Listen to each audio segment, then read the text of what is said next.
Today, we're going to dive into a puzzle of modern city life that, at first glance, looks impossibly complex, but somehow it works with this incredible, beautiful precision. We are talking about how the city of Osaka, Japan, totally and completely mastered its garbage.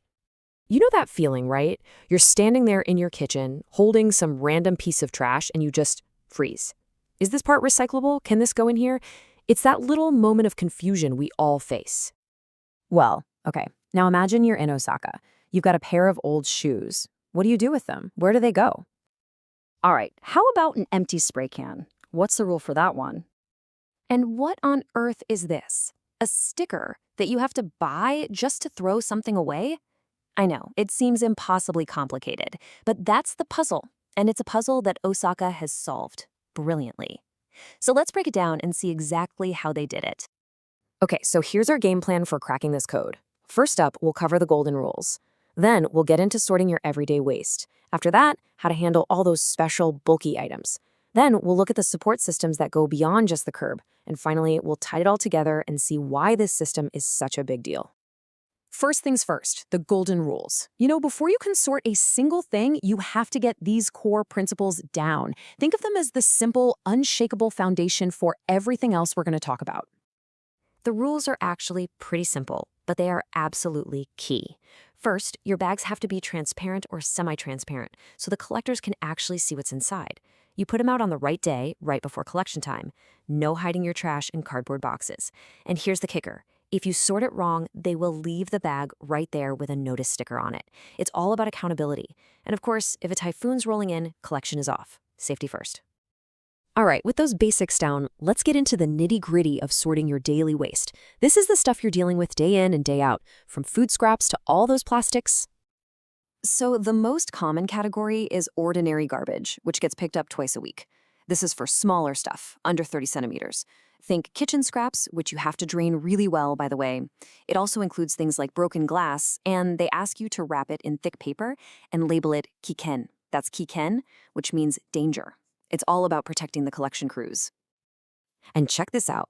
This shows just how practical the whole system is. We've all seen birds, especially crows, just tear garbage bags to shreds. It's a huge mess. Well, in Osaka, if 5 or more households use the same spot, the city gives them these protective nets for free. It's such a simple, smart, community-level solution. Now, this slide clears up one of the trickiest parts of recycling, no matter where you live: plastics.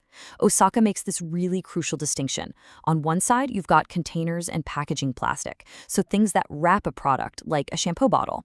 On the other side, 100% plastic products, items that are the product, like a plastic toy or a toothbrush.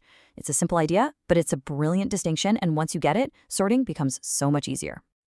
Okay, so that covers your everyday stuff. But what about the things you don't toss out every week? You know, the old furniture, the broken microwave, or things that need some extra special care. Now we're going to look at how Osaka deals with the big, the bulky, and the just plain dangerous.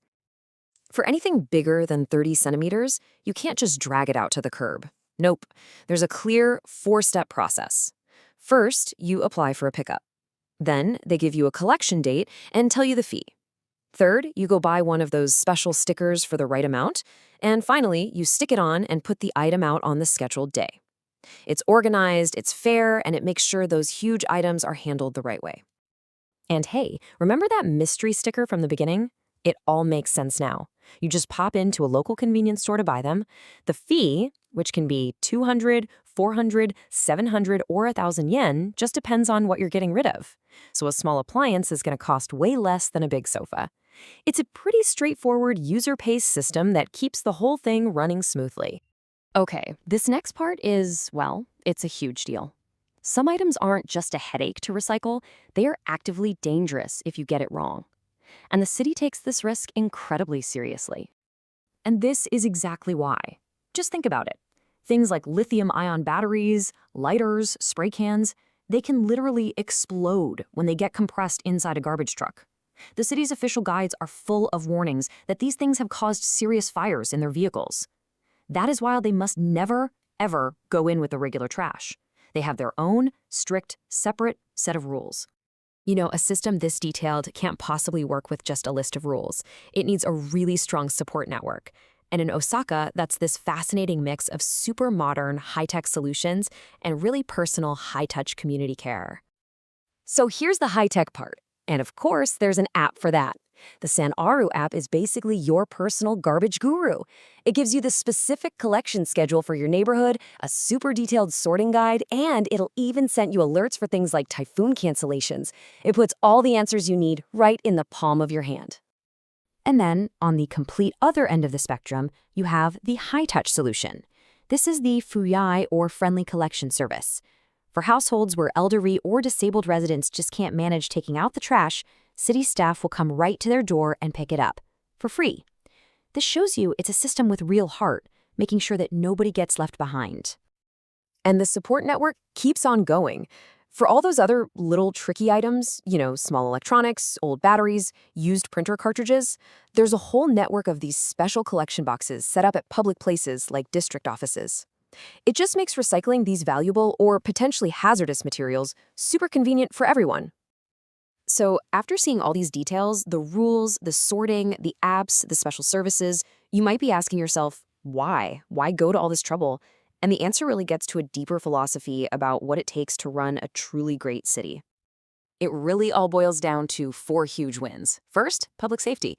Keeping those flammable items out of the main waste stream prevents fires. Simple as that. Second, resource conservation. When recyclables are clean and well sorted, you can recover way more valuable materials. That in turn protects the environment. And maybe the most important part, it fosters civic engagement, this shared feeling of responsibility for keeping the city clean and safe for every single person who lives there.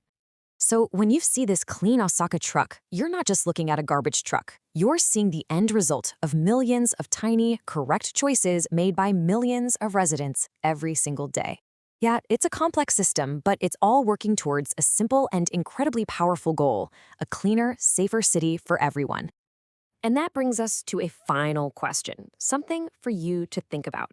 When you look at all these different pieces, the clear bags for accountability, the handy app, the special pickups for the elderly, that intense focus on fire safety, if your own city could adopt just one of those ideas, which one do you think would make the biggest difference right where you live? It's definitely something to chew on next time you take out the trash.